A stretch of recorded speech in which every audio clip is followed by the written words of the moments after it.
Hello everybody, welcome back to my channel. I'm Becca and today we're doing a vlog, basically just getting my life together mentally, physically.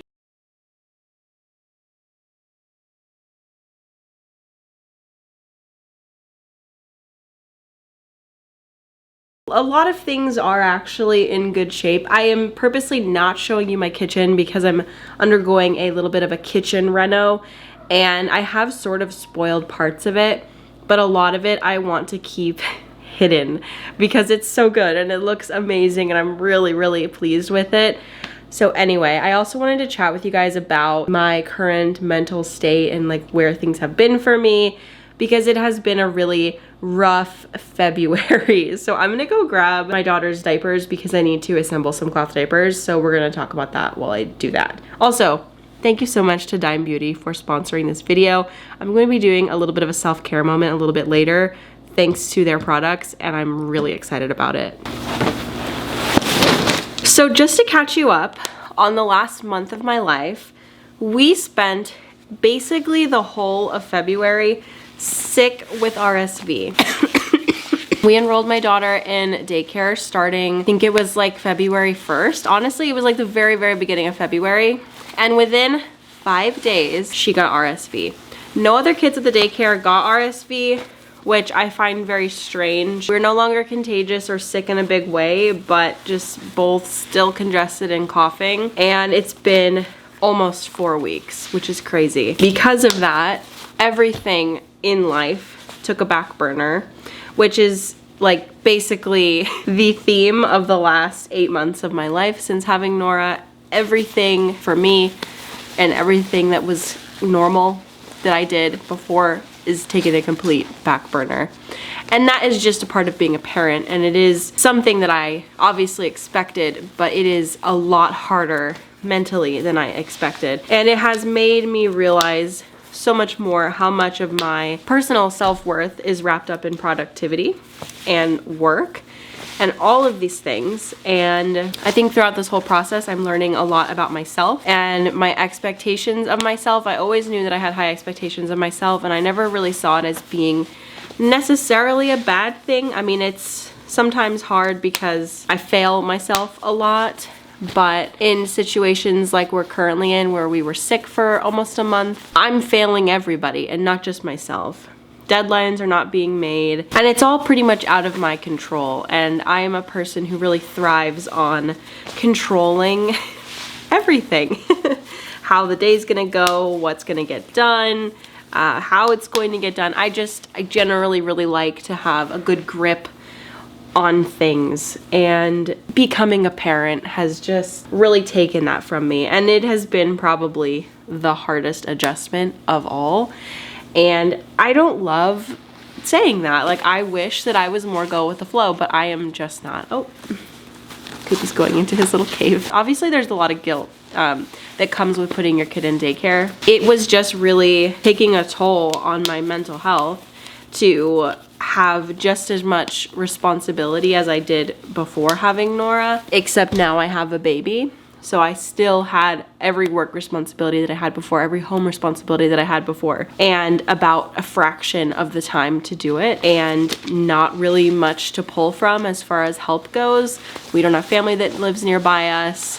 Of course, we have a couple friends, but I don't want to put that type of burden on other people, especially when, I don't know, not that the friends wouldn't help, but I just have a hard time asking for help, which is something that came up when Adam and Nicole were visiting last week, that they helped me clean up my entire plant room. And the whole time, instead of being like, oh, this is so nice, this is such a relief for me, I was actually just anxious that they didn't actually want to help me and that I was forcing them to do this, which is absolutely not the case. And I was so embarrassed that that's how I was feeling the whole time, rather than like feeling the like joy and relief that they were feeling from helping me. And I don't know, like, I'm learning that letting people help you is just as much for you as it is for them, because people want to feel helpful. People want to feel like they're doing something for somebody else that makes their life easier. I mean, I personally feel that way, so why wouldn't my best friends? Like, I don't know. It's just, I continuously learn more and more about myself in really, like, I don't want to say painful as in a bad way, but just, yeah, in painful ways. That it's hard. It's growing pains for sure. It's hard to come to grips with how much my life has changed and how much I have changed, because I still largely hold myself to the same standards that I did before in every way, and it's just not possible. This month, on top of all of that, we were sick.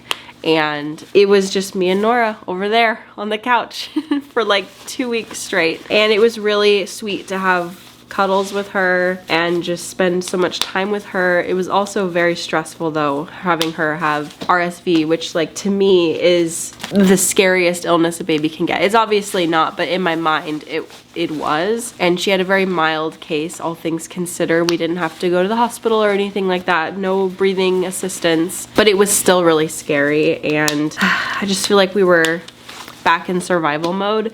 So now that everybody is mostly recovered, at least to the point of being able to enter back into society, Nora's back in daycare, and I am just kind of hoping that today will help me have some sort of a reset where I can start the rest of the week on a good note, on a, I don't know, a normal note where I feel like I'm not running around with like a chicken with my head cut off, because that is honestly how I have felt for the last 8 months, is just never having enough time to do anything that I want to do or need to do. Yeah, mostly even not even having enough time to do the things that I need to do. So time for hobbies is like not a thing. And if you know me, hobbies is a huge part of my life, and like the things that I like to do are a huge part of my personality. And that has largely been put off to the side for the time being, and I'm hoping that life will feel a bit more normal soon. I don't want to put that expectation on myself or on Nora, because everything is really unpredictable. And right when you think you're getting a break, right when you think that, you know, you've found a solution, you get sick. And we'll probably be sick a lot more in the coming months, just because of that's just how it is with daycare. But anyway, yeah, I don't have a pretty bow to wrap up my current emotional state, but that's pretty much where I've been, is just a constant cycle of like needing help desperately, but so afraid to ask for it, and feeling like such an inconvenience to everybody, even though that's just not true. But that is what my brain tells me. That's not pretty or easy to talk about necessarily, because I don't know how to make it sound better than it is, but that is just what it is. So not that I hope that other people feel this way, but if you feel this way, I hope that it's nice to hear that someone else feels this way, so that you don't feel like you're crazy. I guess I'm just trying to validate anybody out there, if you're in a similar position to me, that what you're feeling is common. Anyway, I'm gonna finish up these diapers. Okay, welcome to my bathroom, where we are now going to be taking care of me. Okay, so if you're like me, skincare is mostly limited to cleansing and moisturizing, but there are so many other products that we can add to our repertoire. Hold on, I'm trying to put on my little head thing. I made this a while ago, and it's not the most user-friendly thing with bangs. Here we go, there's my forehead, guys. We've added more to my skincare routine, and I was not sure at all what order to do everything in, which is really nice, because Dime actually has on their website a step, so it tells you 1 through however many you want to do. So the first step is cleanse. So I have the Gentle Jelly Cleanser, and what's really nice about products from Dime is that they contain no fragrances, no sulfates, no parabens. They are on EWG rated as the best. So if you guys know what EWG is, it's a website that basically analyzes ingredients in products, and I've been using it for a long time, and I have never seen a product score a 0 or like a 1. So for example, the night cream that I use actually has this symbol right here, which if you look at this scale right here, a lot of the products that I use are in like the orange to green, but this one is actually at the end here, which means that it is the best. So it has met EWG's strictest standards for health and safety. It avoids all of the ingredients that are on the unacceptable list according to the EWG. So you know that Dime Beauty's products are clean and safe without sacrificing quality. So I'm gonna cleanse my face real quick. So for our next step, we're going to tone. So I have my little cotton pad that matches my headband. I made a tutorial for this, or actually I don't know if I made a tutorial, but I showed the process on my my sewing Instagram. So you just saturate one of these and then you kind of roll it around in a circular motion. My skin is like kind of combination to dry. My husband has dry skin, so these products are really great for both of those skin types. So we can both use these products. Yes, my husband does do skincare. I got him on a moisturizing and cleansing routine. And he honestly uses more product than me. Like, he's really good at keeping up with his skincare. I'm very proud. Next up, we have the Hyper Glow Serum. Serums are really great for holding in moisture in the skin, which for my husband, very great, especially for his very dry skin. So I just take 3 drops and I rub it in to my face and neck. I usually try to avoid putting too much product on my forehead because it does tend to stay. It does tend to get a little bit more oily just due to the fact that I have hair there, I have bangs. And then we're going to finish off with a moisturizer. They have a day cream and a night cream, and I have the night cream actually by my bed because I usually forget to moisturize in the evening times, my face at least. And you know what? I believe that these are all in glass bottles, which I really, really like. I think that that just makes them so nice. They look so good on my countertop here. If you are wanting to add more to your skincare routine or try out some different products, I highly recommend Dime. It has been really nice to have this routine in place and use these products that have been certified by a website, the EWG, that I really have trusted for many years. You can head to dimebeautyco.com/Becca and enter the code Becca at checkout to get 20% off your Dime Beauty skincare routine. All right, I've been neglecting this cart actually. I would like to clean it up and sort of repurpose it. It was originally Nora's like bath cart, but she's actually getting to be too big for her baby towels. And there's just some products here that we have not used like at all. We don't use these types of diaper creams because you can't use them with cloth diapers. However, I will keep them on hand because you just never know. She might get a really bad diaper rash and can't use cloth diapers for a period, and we would use those. But I'm just not gonna keep it in this space because it's just, this is supposed to be like a quick grab area, and it's just not things that we would quick grab. I will keep her little washcloths in here. I actually don't even know if I wanna keep these. Baby towels were fine to use. I think it was more cute than anything.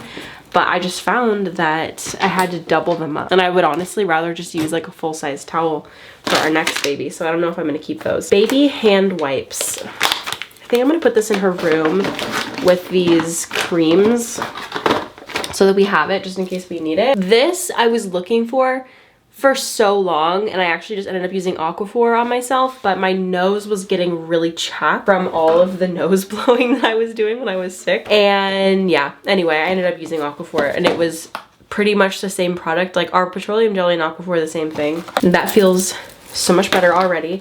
We have so many baby Q-tips. I don't know why. I really would like to make this like my skincare cart. So now that I have all of these items out, I might as well kind of turn it into that because I want these things to be easily accessible. But it's a little bit wobbly and I don't know why, but it makes me nervous to have anything too valuable at the top here. Like, these are glass and I have tile floors. I really don't want to break them, so I'm just gonna put that down there. Sorry, my camera ran out of memory. I really need to get more memory cards. But okay, I have this rolled up clean towel that I'm just gonna set in here. This shelf is empty. I'm sure I will find a use for it. Actually, yeah. That's a body soap refill. Now we need to de-sickify my room. So I did recently change out the sheets and the duvet cover, but I need to put my mattress cover on. Again, I was washing it, and if you have a waterproof mattress cover, you should know that you cannot put them in the dryer. That is what happened to our old waterproof mattress cover. Anytime we would wash it, we put it in the dryer, and then it makes the like plasticky film or whatever that makes it waterproof, it makes it melt, and then it doesn't work. So found out the hard way a couple months ago that our old mattress cover wasn't working, and then I read online, or somebody told me, that you can't put them in the dryer. I don't know why I didn't think about that, but that's the case. What has my bed table devolved into since we've been sick? I'm so glad you asked. It has become a little bit of a trash chute. So we've got some items that need to be tossed. Just realized I haven't had any water today. Finally removing the humidifier. We were using this in the thick of illness. And do I think that it did a ton? I don't know. Like, I want to say it did, but I feel like it really didn't. But I'm gonna keep it and still use it when I'm sick. Because what if it did help? I don't know. I feel like on nights that I used it, I coughed significantly less and like slept better, but then there were nights where I didn't use it and I still slept fine. So honestly, I don't know. Is it the placebo effect? I don't know. So what I normally have on my bedside table are books. This is my stack of books and random iPad that I have. My Kindle included. I usually just stack that on. These nightstands are so small that like, okay, you can't see it at all. Hold on. Okay, there it is. These nightstands are so small that like you can't put anything on them. Like you could put one thing, your books, or a salt lamp, or your essentials, like your Aquaphor and chapstick, but not really much else. And like I could put the Aquaphor and chapstick inside of the little cavity, which I will do, I guess, because I never have enough room to put my glasses here.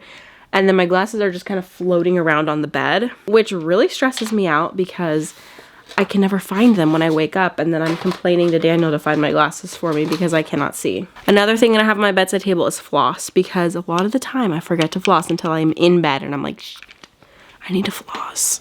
All right, guys, I'm so sorry to break up the party, but I need to make the bed.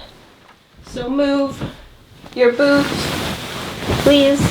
Move, move, move, move. Okay, in my opinion, it's a bit warm to be using flannel sheets still, but when you have a sick kid, you go through so many sheets because they just randomly throw up, which is why I'm washing this. So we got down to the last of our sheet stores, which is the flannel sheets.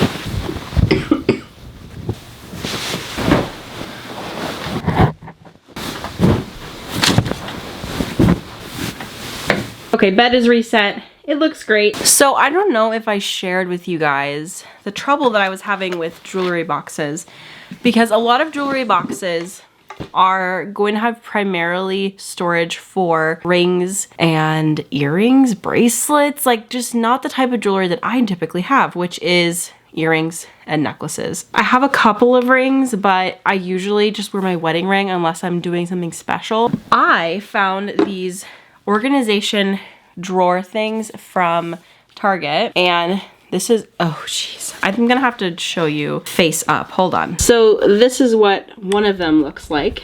There's also another configuration that looks like this, which I recently just got, and then I have another one of these configurations.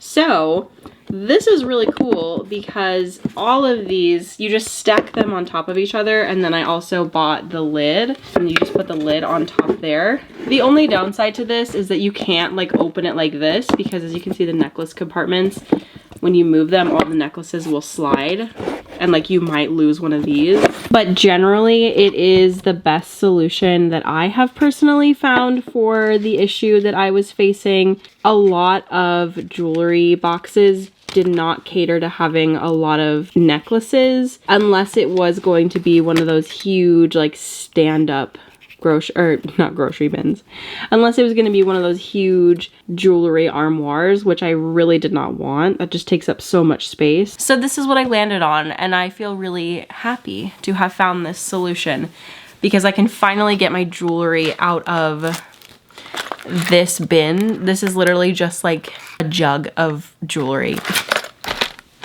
And I have hated it just sitting like that for so long. So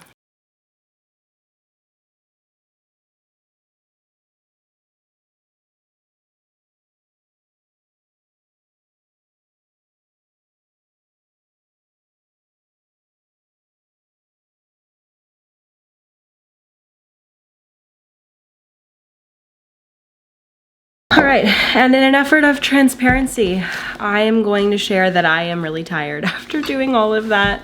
Seriously, it's really taken me out to just do basic tasks, just with being sick and not sleeping through the night still with the baby. So I think I'm going to have a slice of sourdough bread that was baked by my friend Brie. Look at how beautiful the scoring is. Oh my gosh. I love sourdough bread. And she brought this. Look how gorgeous. Oh my gosh. She brought this to our meetup that we just did with Potted Together, and I lucked out and got to take it home, which I'm so excited for. And what I've been doing is putting, this is kind of been a snack for me with other types of bread, but now I'm doing it with the sourdough. But I've been really enjoying butter on toast with jam. And I just think it is the tastiest thing. I don't know why I didn't do it for so long. Like, you know, in a restaurant, like a breakfast restaurant gives you toast. I never ate it. And now I will not be skipping on the toast and jam ever again, because I have just realized how delicious it is.